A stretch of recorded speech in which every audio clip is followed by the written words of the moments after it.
Hey everyone, welcome back to Gaines Outdoor World. In today's video, I'm going to take y'all through my process of how I get my traps ready for trapping season. So, if you're like me and you let your traps get weathered on last year, which from my understanding isn't really good, and of course it made it harder to trap beaver with my clown bears. But anyways, um, since I don't want to have them too rusty for this year's trapping season in 2026, when I'm going to start, I wanted to get some rust off of them so they wouldn't be quite as visible to anything. So what I did to get some of the rust off, which for the ones that had a lot of flake to them, I just took a wire brush and kind of dusted them off a little bit. And once I got done with that, I um I got a big bucket. I'm not sure how big it is in gallons, but I'll give you all a good look at it here. Anyways, what I did there was I filled it with about a half gallon of white vinegar. Filled the bucket up to all my traps got submerged in there. Anyways, it's been about 3 weeks now since I've messed with them, and I'm fixing to dump them out of this bucket, rinse them off real good, and then put them in some, what's the name of it?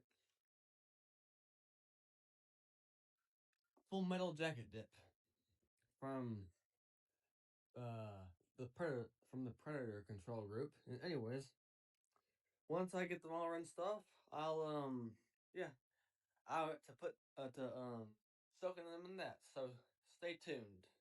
Alrighty, y'all.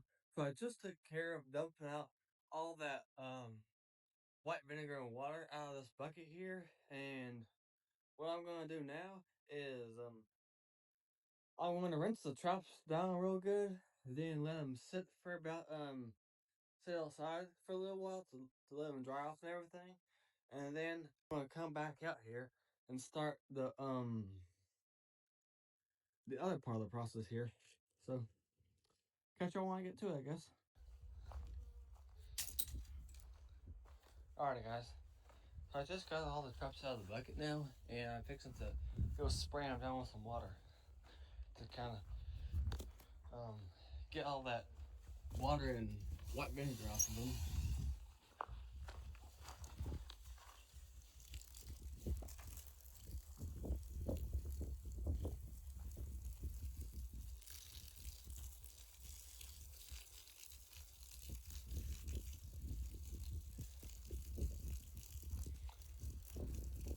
Alright guys, I just finished cleaning out the traps here and getting all that excess rust off of them.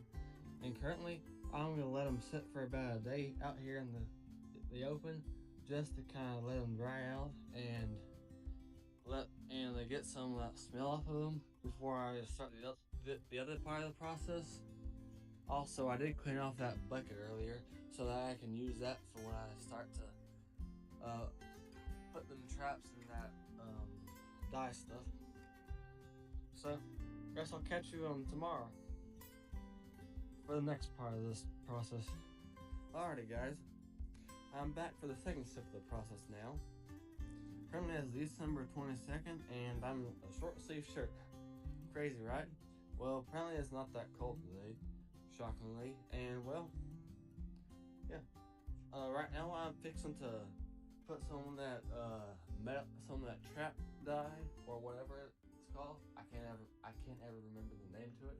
In that black bucket, the same one I use for de-rusting my traps, and yeah, I'm just gonna soak them things around real good. Make sure I get all the good places on them, and yeah. Alrighty guys, so I'm currently out back here. I decided to move this bucket over during my traps so I don't have to um do a whole bunch of walking around.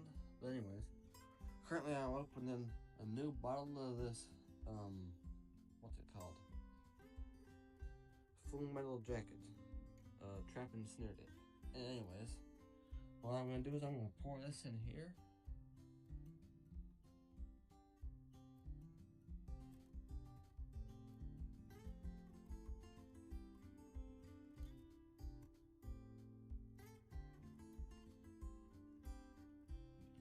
right now that's all I want to use. Of it. I did pour out quite a bit, more than I wanted to, but I use a big bucket so I can make sure I get my corn beers good. And yeah, I'm just gonna start dipping these things in here. Got some gloves on so that I don't get any of those chemicals on me or nothing. Just gotta make sure I get all this stuff on here real good. And yeah. Alright guys, so I just finished getting all my traps soaked in this stuff right here. And right now I've got them sitting on a wire cage, just letting them kind of letting the trap and snare it soak into them a little bit. And well, my plan from here is to just let these things sit outside for a while until I get ready to start setting them out. And yeah, just kind of go from there, I guess. Hope y'all enjoyed this video and stay tuned for more at Ian's Outdoor World.